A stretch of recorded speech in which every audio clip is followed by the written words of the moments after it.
যোৱা ইংৰাজী 11 আগষ্ট তাৰিখে ডিব্ৰুগড় জিলা পুথিভঁৰালৰ প্ৰেক্ষাগৃহত অসম জনজাতি সাংস্কৃতিক মহাসভাৰ এখন বিশেষ সাধাৰণ সভা আৰু সাংস্কৃতিক অনুষ্ঠানৰ আয়োজন কৰা হয়। পুৱাৰ ভাগত প্ৰতিনিধি পঞ্জীয়নৰ পাছতে বিষয় বাছনি সভা অনুষ্ঠিত হয়। এই সভাত আদৰণি ভাষণ প্ৰদান কৰে অসম জনজাতি সাংস্কৃতিক মহাসভাৰ অভ্যৰ্থনা সমিতিৰ সভাপতি ডাঃ জিতেন বৰাদেৱে। এই বিশেষ সাধাৰণ সভাত পুৰণি কাৰ্যনিৰ্বাহক সমিতিখন ভংগ কৰি নতুন কেন্দ্ৰীয় কাৰ্যনিৰ্বাহক সমিতি গঠন কৰা হয়। এই কাৰ্যসূচীৰ পিছত মুকলি সভা আৰু সাংস্কৃতিক অনুষ্ঠানৰ আৰম্ভ কৰা হয়। উক্ত সভাখনত সভাপতিৰ আসন গ্ৰহণ কৰে অসম জনজাতি সাংস্কৃতিক মহাসভাৰ সভাপতি শ্ৰী দেবেন্দ্ৰনাথ বসুমতাৰীদেৱে। মুখ্য অতিথি হিচাপে উপস্থিত থাকে সোণোৱাল কছাৰী সাহিত্য পৰিষদৰ মুখ্য কাৰ্যবাহী সদস্য শ্ৰী টংকেশ্বৰ সোণোৱাল। বিশিষ্ট অতিথি হিচাপে উপস্থিত থাকে মেচ কছাৰী উন্নয়ন পৰিষদৰ অধ্যক্ষ শ্ৰী চন্দন মেচ, অনুসূচিত জনজাতি কল্যাণ পৰিষদ শিলচৰৰ অধ্যক্ষ শ্ৰী শোভিত বৰ্মন আৰু সোণোৱাল কছাৰী সাহিত্য শাখিত পৰিষদৰ কাৰ্যবাহী সদস্য শ্ৰী ৰিদীপ হাজৰিকা আৰু আকাশবাণী ডিব্ৰুগড় আৰু ডিব্ৰুগড় দূৰদৰ্শন কেন্দ্ৰৰ অনুষ্ঠান মুৰব্বী শ্ৰী লোহিত চন্দ্ৰ ডেকা। নিমন্ত্ৰিত অতিথিসকলৰ আসন গ্ৰহণ আৰু সম্বৰ্ধনা অনুষ্ঠানৰ পাছতে সভাৰ মুখ্য অতিথি শ্ৰী টংকেশ্বৰ সোণোৱালদেৱে ভাষণ প্ৰদান কৰে। তো আমি জানো যে স্বাধীন ভাৰতৰ 47 চনৰ পৰা জনজাতিসকলৰ যি অস্তিত্ব, সাংস্কৃতিক অস্তিত্ব সংকট, ইয়াক একত্ৰিতভাৱে পুনৰ উদ্ধাৰ আৰু সংৰক্ষণৰ কাৰণে কাম কৰিবৰ কাৰণে ঐক্যবদ্ধ এটা মঞ্চৰ আজিলৈকে গঠন হোৱা নাছিল। তো আজি আমি যদি চাওঁ 90 দশকৰ আগলৈকে, বিশেষকৈ যেতিয়া নেকি আজি অসমখন বৰ অসম হৈ আছিল, তো সেই মুহূৰ্তৰ পৰা আমি দেখিবলৈ যে অসমত বসবাস কৰা এই খিলঞ্জীয়া যিখিনি জনজাতি জনগোষ্ঠী, এই জনজাতি জনগোষ্ঠীৰ যি অস্তিত্বৰ প্ৰতি যি ভাবুকি আহিছিল, তো অস্তিত্বৰ প্ৰতি ভাবুকি অহাৰ কাৰণে আজি তেওঁলোকে আজি এই গোটেই অসম বৰ অসমখন আজি ভাগ ভাগ হ'ল। তাৰ সমান্তৰালভাৱে পৰৱৰ্তী পৰ্যায়ত 80 দশকৰ পিছত তো যিকেইটা অংশ থাকি গ'ল, বিশেষকৈ খিলঞ্জীয়া জনজাতি এই পিছপৰা জনগোষ্ঠীৰ যিকেইটা জনগোষ্ঠী থাকি গ'ল, তেওঁলোকৰ মাজতো এটা অস্তিত্বৰ প্ৰশ্ন আহিল, যাৰ কাৰণে নেকি আজি দীঘলীয়া এটা বিভিন্ন জনগোষ্ঠীয়ে আজি নিজৰ অস্তিত্ব ৰক্ষাৰ কাৰণে আন্দোলন কৰিবলৈ বাধ্য হ'ল। সংস্কৃতিৰ সৈতে এটা জাতিৰ মেৰুদণ্ড, ই এটা জাতিক আত্মপৰিচয় দিয়ে। যি জনগোষ্ঠীৰ ভাষা সংস্কৃতি কৃষ্টি সংস্কৃতি নাই, সেই জাতিৰ মেৰুদণ্ডহীন, তেওঁ নিজৰ অস্তিত্ব নিশ্চিতভাৱে এটা সময়ত বিলুপ্ত হ'ব। কিন্তু অসম তথা ভাৰত চৰকাৰে দীৰ্ঘদিনী স্বাধীন ভাৰতত এই অসমৰ খিলঞ্জীয়া জনগোষ্ঠীসমূহৰ ভাষা কৃষ্টি সংস্কৃতিসমূহৰ কাৰণে যেনেধৰণে কাম কৰিব লাগিছিল, তেনেদৰে কাম কৰা আমি পৰিলক্ষিত নহ'লোঁ। আজি দূৰদৰ্শন কেন্দ্ৰ হওক বা আজি ৰেডিঅ' চৰকাৰী প্ৰতিষ্ঠান, এই দুটা প্ৰতিষ্ঠানতো যেনেধৰণে এই পিছপৰা জনগোষ্ঠীসমূহৰ কাৰণে যেনেধৰণে কাম কৰিব লাগিছিল, বিশেষকৈ কালচাৰেল দিশত তেনেদৰে কাম কৰা পৰিলক্ষিত নহ'ল।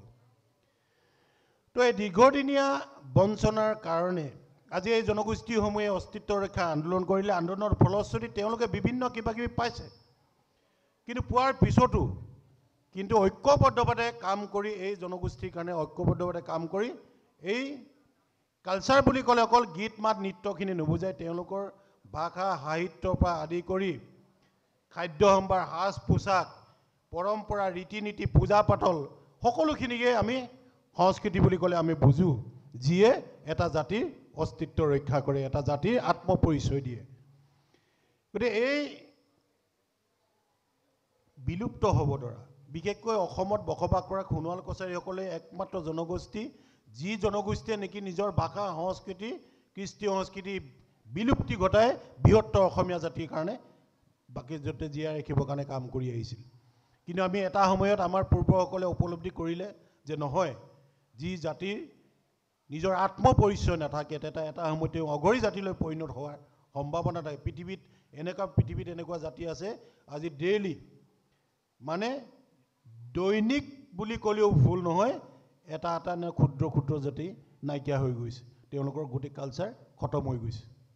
তো আমিতো এমুঠিমান মানুহ আছোঁ ইয়াতে, তো এই এমুঠিমান মানুহক একটা সংৰক্ষণ সংবৰ্ধনৰ কাৰণে আমি কাম কৰিবই লাগিব, আৰু তাৰ কাৰণে এটা উপযুক্ত মঞ্চ বুলি মই অনুভৱ কৰোঁ।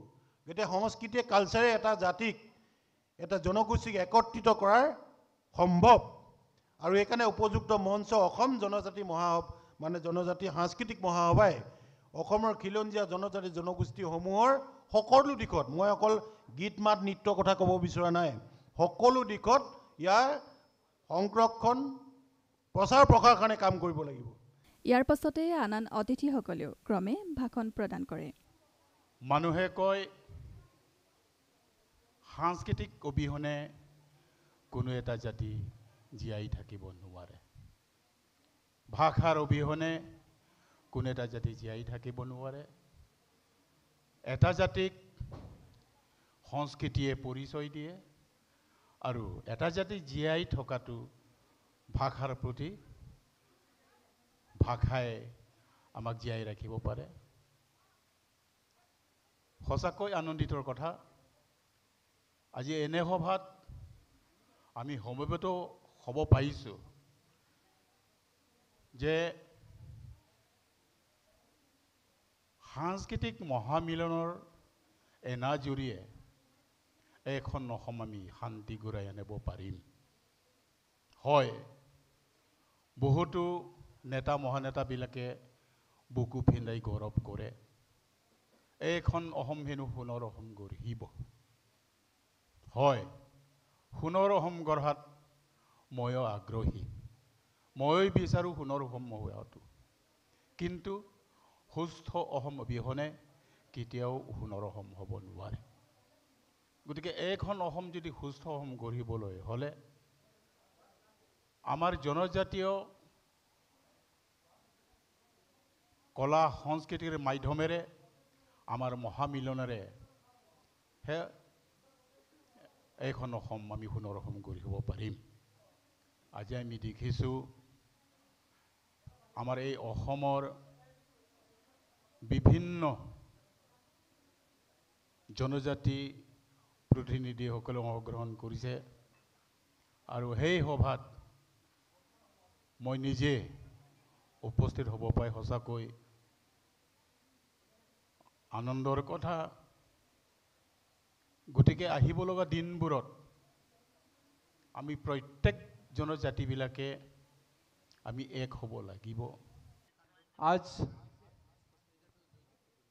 ऐसे माहौल ऐसे लगा है कि हम पहली बार असम में जन्म लिया है। असम हमारे जनजातियों का एक प्रांत है जिनमें हम लोगों ने ये कभी महसूस भी नहीं किया कि हम लोग इतना तक हो सकता है। आज जिन ये सांस्कृतिक महासभा को जिन्होंने ये सोच के कि हम लोग ऐसे एक संस्था बनाना चाहिए, बहुत अच्छा लगा। ये महानुभावों को मैं अपने हार्दिक प्रणाम करता हूँ। अच्छा लगा है ये लोक नृत्य जो हम लोग अपने जनजातियों का धीरे धीरे सब लुप्त हो रहा है, और ये महासभा के द्वारा हम लोग चारे ओर से कोने कोने में रहने वाला हम लोग अपना जनजाति लोग ये हम दोबारा ये चीज़ को पकड़ के उठाएंगे, तो बाकी हम लोग इससे बहुत अच्छा लगा। आज उसके बाद भी हम लोग भी अपने डिस्ट्रिक्ट में ये सब काम धीरे धीरे शुरू करेगा, और मैं ये कहते हुए मेरा ये बात समाप्त करता हूँ। আজি এই শুভখনত আৰু এই শুভ অনুষ্ঠানত আমাৰ মেচকছাৰীসকলক নিমন্ত্ৰণ কৰাৰ কাৰণে আমাৰ নেতৃবৃন্দক, জনজাতি সাংস্কৃতিক মহাসভাৰ নেতৃবৃন্দক ধন্যবাদ জনাইছোঁ। কথাটো হ'ল আজি আমি প্ৰত্যেকে উপলব্ধি কৰিছোঁ যে আজি অসমৰ জনজাতিসকলৰ সাংস্কৃতিক বিকাশৰ মাজেৰেহে আজি আমি অসমৰ ঐক্য সংস্কৃতিৰ যি ভেটি, এই ভেটি আমি সুদৃঢ় কৰিব পাৰিম। আমাৰ এই মুহূৰ্তত আটাইতকৈ প্ৰয়োজনীয় কথাটো হৈছে আমাৰ জনজাতিসকলৰ যি আৱাসভূমি, সেই আৱাসভূমি সংৰক্ষণৰ ক্ষেত্ৰত বিশেষভাৱে কাম কৰিব লাগিব। এই মুহূৰ্তত এই প্ৰয়োজনটো এইটো কাৰণে হৈছে যে বিকাশ হৈছে, বিকাশ আমি এভইড কৰিব নোৱাৰোঁ। বিকাশক আমি ল'বই লাগিব, আমি বিকাশ গ্ৰহণ কৰিবই লাগিব, কিন্তু এই বিকাশ পৰিকল্পিতভাৱে হ'ব লাগিব। ভাৰতবৰ্ষৰ শাসন ব্যৱস্থাত ইয়াৰ বাবে কিছুমান ব্যৱস্থা কৰি দিছে, কিন্তু প্ৰয়োগ বহু ক্ষেত্ৰত আমি নজনা কাৰণে নোহোৱা হৈছে। ফলত এটা উদাহৰণেৰে মই কৈছোঁ, ডিব্ৰুগড়ৰ লেপেটকটাত BCPL প্ৰতিষ্ঠা হ'ল। লেপেটকটা অঞ্চলৰ এটা ব্যাপক সোণোৱাল কছাৰী অধ্যুষিত অঞ্চলৰ মাটি তাত বেদখল হ'ল, তাত অধিগ্ৰহণ কৰা হ'ল। তাত তেওঁলোকে সেই প্ৰতিষ্ঠানটো প্ৰতিষ্ঠা কৰিলে। বহুতো মানুহৰ মাটি গ'ল, আমাৰ সোণোৱাল কছাৰীসকলৰ মাটি গ'ল, তেওঁলোকক সংস্থাপিত কৰিলে, আইনগতভাৱে সকলো কামেই কৰিলে, কিন্তু আমি আমাৰ সংস্কৃতি হেৰুৱালোঁ। 25 বিঘা মাটিৰে এটা পৰিয়াল আছিল, তেওঁলোকৰ মাটিখিনি ল'লে, তেওঁলোকক সংস্থাপিত কৰিলে 2 বিঘা 2 বিঘা মাটি দি। তেওঁলোক যদি 4জন ককায়েক ভায়েক একেলগে আছিলে, তেওঁলোক অ'ত ত'ত সিঁচৰতি হৈ পৰিল। গাঁওখনৰ মানুহবোৰ সেই যে সংস্কৃতি এটা তাত বহুত যুগৰ পৰা গঢ়ি উঠিছিল, আৰু তাত যে বিভিন্নজনে একেলগে কাম কৰি সংস্কৃতিটো ধৰি ৰাখিছিল, সেই মানুহবোৰ চেদেলি বেদেলি হৈ যোৱাৰ কাৰণে সেই অঞ্চলটোত সেই সংস্কৃতিৰ সমলখিনি নোহোৱা হৈ গ'ল। গতিকে আমি বিকাশৰ পৰিকল্পনাৰ লগে লগে জনজাতীয় অঞ্চলৰ সংৰক্ষণৰ, জনজাতীয় অঞ্চলৰ, মই আকৌ কৈছোঁ, জনজাতীয় ভূমিভাগৰ সংৰক্ষণৰ পৰিকল্পনা কৰিব লাগিব, ব্যৱস্থা কৰিব লাগিব। আৰু মই অনুৰোধ কৰিছোঁ, ইয়াত ৰাজনৈতিক খণ্ডৰো মানুহ আছে, সাংস্কৃতিক ক্ষেত্ৰৰো বহু নীতি নিৰ্ধাৰক মানুহ আছে, আৰু মই আশা কৰিছোঁ যে অসম জনজাতি সংস্কৃতি মহাসভাই অসম চৰকাৰক বা ভাৰত চৰকাৰক এই সম্পৰ্কত পৰামৰ্শ দিব পাৰিব, আৰু এই ক্ষেত্ৰত চিন্তা চৰ্চা কৰিবলৈ মই সংস্কৃতি মহাসভাক বিনম্ৰভাৱে অনুৰোধ কৰিছোঁ, যাতে আমি আমাৰ জনজাতীয় সংস্কৃতি স্থায়ী ৰূপত আমাৰ ভূমি সংৰক্ষণেৰ সৈতে, আমাৰ আৱাসভূমি সংৰক্ষণেৰ সৈতে জীয়াই ৰাখিব পাৰোঁ। ই অৰ্থনৈতিকভাৱেও সম্ভৱ। সাংস্কৃতিক অনুষ্ঠানৰ কাৰ্যসূচী হিচাপে সোণোৱাল কছাৰীসকলৰ লেচেৰী নৃত্য, মেচ কছাৰীসকলৰ মাগন নৃত্য, তিৱা নৃত্য, মিচিংসকলৰ আজোক তাপুং সংনাম আৰু পাগাৰিক নৃত্য আৰু দেউৰী নৃত্য পৰিৱেশন কৰা হয়।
জন আমাৰ কি ওই হপসা মাতে ৰে ওই ৰাখে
অনুষ্ঠানৰ শেষত শ্ৰী দেবেন্দ্ৰনাথ বসুমতাৰীদেৱে শলাগৰ শৰাই আৰু সভাপতিৰ মন্তব্য প্ৰদান কৰে। যে অহা 16 ছেপ্টেম্বৰ তাৰিখত আমি প্ৰথম যি প্ৰতিষ্ঠা দিৱস, এই প্ৰথম প্ৰতিষ্ঠা দিৱস আমি গুৱাহাটীতে অনুষ্ঠপীয়াকৈ হ'লেও আমি উদযাপন কৰিম। আৰু একেটা দিনতেই আমি প্ৰথমখন কেন্দ্ৰীয় কাৰ্যনিৰ্বাহকৰ বৈঠকো অনুষ্ঠিত কৰিম। সেই কাৰ্যনিৰ্বাহকতেই আমাৰ যি ভৱিষ্যতৰ কৰ্মপন্থা, আমি কেনেধৰণে আগবাঢ়ি যাম, কেনেকৈ জিলা সমিতিসমূহ গঠন কৰিম, কোনেনো জিলা সমিতিসমূহত গঠনত আগভাগ ল'ব, সেই সমস্ত দিশ আমি আলোচনা বিলোচনা কৰি এটা গতি নিৰ্ধাৰণ কৰিবলৈ যত্নৱান হ'ম। আজিৰ মই আৰু দীঘলীয়া বক্তব্য ৰাখিব বিচৰা নাই, এই দুটি কেৱল চমু কথা ক'লোঁ যে আমি 16 ছেপ্টেম্বৰ তাৰিখে প্ৰথম প্ৰতিষ্ঠা দিৱস উদযাপন কৰিম গুৱাহাটীত, আৰু লগে লগে একেদিনাই আমি প্ৰথমখন কেন্দ্ৰীয় কাৰ্যনিৰ্বাহকৰ বৈঠকো অনুষ্ঠপীয়াকৈ আমি পাতিম। আপোনালোকে সকলোৱে যেন সেই তাৰিখটো, সেই দিনটো আমাৰ মহাসভাৰ কাৰ্যনিৰ্বাহকৰ কাৰণে আৰু প্ৰতিষ্ঠা দিৱসৰ কাৰণে আপোনালোকে ৰাখি থয়। সাধাৰণতে দেখা যায় যে সকলোৱে হেঁপাহত এটা সংগঠনৰ বিষয় বা লয়, দায়িত্ব লয়, কিন্তু সেই দায়িত্ব পালন কৰাৰ সময়ত বহু অসুবিধাৰ কথা আহি পৰে। সেই অসুবিধাসমূহ কেতিয়াবা স্বাভাৱিক, কেতিয়াবা কৃত্ৰিম হয়। স্বাভাৱিক গতিত যদি প্ৰকৃতিৰ ৰোষত পৰি কেতিয়াবা অসুবিধাৰ হয়, সেয়া বেমাৰ আজাৰো হ'ব পাৰে, ক'ৰবাত বেলেগ ধৰণৰ কিবাও হ'ব পাৰে, সেইটো প্ৰকৃতিৰ ৰোষত হোৱাটো আমি বুজি পাওঁ। কিন্তু কিছুমান কৃত্ৰিম অসুবিধাৰ সৃষ্টি নিজে নিজে কৰি কেতিয়াবা এই এনেকুৱা দায়িত্ব লোৱাৰ পিছতো দায়িত্ব পালনৰ কাৰণে আগবাঢ়ি নাহে। সেয়েহে মোৰ এটা অতি নগ্ন ৰূপত এটা সত্য কথা কৈছোঁ আৰু বিনম্ৰতাৰে অনুৰোধ কৰিছোঁ যাতে সঁচাকৈ যদি আপোনালোকে এই সাংস্কৃতিক মহাসভাক অসমৰ জনজাতিসকলৰ ৰক্ষা কৱচ হিচাপে আপোনালোকে গঢ় দিব বিচাৰে, আপোনালোকে যদি সংগঠনটোক শক্তিশালী কৰি গঢ় দিব বিচাৰে, তেনেহ'লে আহক আজি যি ধৰণেৰে আপোনালোকে সকলোৰে উষ্ণ হাত চাপৰিৰে আমাক সমৰ্থন জনালে, একে উষ্ণ উত্তাপেৰে, স্নেহেৰে, শ্ৰদ্ধাৰে, সকলো প্ৰকাৰৰ সহায় সহযোগিতাৰে আমাক আপোনালোকে সহায়ৰ হাত আগবঢ়াব আৰু সংগঠনটিক শক্তিশালী কৰিব। এইখিনি কথাৰে মই মোৰ ভাষণ ইমানতে সামৰিছোঁ আৰু বেলেগকৈ শলাগৰ শৰাই দিব লাগিব বুলিও মই ভবা নাই। আমাক এই অনুষ্ঠানটি উদযাপন কৰাৰ ক্ষেত্ৰত সোণোৱাল কছাৰী স্বায়ত্তশাসিত পৰিষদৰ সকলোৱে, চিফ এক্সিকিউটিভ মেম্বাৰকে ধৰি বসন্ত সোণোৱালকে ধৰি সকলোকে আমি ধন্যবাদ জনাইছোঁ। তেখেতসকলৰ লগতে যিসকল অভ্যৰ্থনা সমিতিৰ সৈতে জড়িত সন্মানীয় সভাপতি ডাক্তৰ জিতেন বৰা প্ৰমুখ্যে, সম্পাদক আৰু তেখেতৰ সমস্ত যি এই কৰ্মী দল, এই কৰ্মী দলক আমি ধন্যবাদ জনাইছোঁ। কাৰণ আপোনালোকে দেখা পাইছে যে ৰাতিও তেওঁলোকে কাম কৰিব লগা হৈছে, অতি পুৱাতে আহি কাম কৰিব লগা হৈছে, বৰষুণক নেওচা দিছে, তেওঁলোকে নিজৰ বয়সৰ যি অসুবিধা, সেই বয়সৰ অসুবিধাকো নেওচা দি কামলৈ আগবাঢ়ি আহিছে। গতিকে মই তেখেতসকলকো মূৰ দোৱাই মই শ্ৰদ্ধাৰে ধন্যবাদ জনাইছোঁ। আৰু এই জিলা পুথিভঁৰাল প্ৰেক্ষাগৃহটি আমাক আগবঢ়াই দিয়াৰ কাৰণে ইয়াৰ কৰ্তৃপক্ষলৈও আমি তেখেতসকলক ধন্যবাদ জনাইছোঁ। আজিৰ এই সভাৰ যি কাৰ্যক্ৰমণিকা আৰম্ভণিৰ পৰা শেষলৈকে সংবাদ মাধ্যমৰ যিসকল বন্ধুৱে আহি আমাক সহায়ৰ হাত আগবঢ়ালে, সকলো সংবাদকৰ্মীলৈ, সংবাদ চেনেলৰ কৰ্তৃপক্ষলৈ আমাৰ ধন্যবাদ জ্ঞাপন কৰিছোঁ। সদৌ এই অঞ্চলৰ সমূহ ৰাইজৰ যি সহযোগিতা, জিলা প্ৰশাসনৰ যি সহায় সহযোগিতা, লগতে আমাক যিসকলে আপ্যায়ন কৰিলে, টকা পইচা আমি দিছোঁ কিন্তু আমাক সুন্দৰকৈ আপ্যায়ন কৰিলে, এই তেখেতসকললৈকো আমি সাংস্কৃতিক মহাসভাৰ হৈ সকলোকে ধন্যবাদ জনাইছোঁ। আৰু সদৌ মই এজন মানুহক বিশেষভাৱে ধন্যবাদ জ্ঞাপন কৰিম, সেয়া হ'ল ডক্টৰ পবিত্ৰ কুমাৰ পেগু। এটা হাত চাপৰি মাৰি দিওঁ পবিত্ৰ পেগুৰ কাৰণে, আৰু এই হাত চাপৰিৰে তেখেতক আমি আশীৰ্বাদো কৰিছোঁ ৰাইজৰ হৈ, যাতে আগলৈকো তেখেতে এনেকৈ উদ্যোগ লৈ একেই উদ্যমেৰে, ইয়াতকৈ দুগুণ উদ্যমেৰে আগুৱাই আহি এই সাংস্কৃতিক মহাসভাক নেতৃত্ব দিয়াত এটা সবল ভূমিকা লয়। আৰু সবাৰো অন্তত অসম সৌৰভ নাদিৰাম দেউৰী ডাঙৰীয়া আমাৰ আজি সহকৰ্মী সহযোদ্ধা। এই সংস্কৃতিৰ নামত বলীয়া মানুহটো সুস্বাস্থ্য কামনা কৰিছোঁ,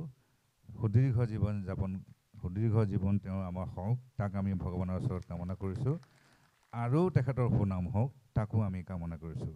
আৰু ইয়াৰ লগতে যিসকল স্থানীয় শিল্পী, মিচিং শিল্পী দল, দেউৰী শিল্পী দল, সোণোৱাল কছাৰী শিল্পী দল আৰু মেচ কছাৰী শিল্পী দল, এই সকলোকে আমি ধন্যবাদ জনাইছোঁ।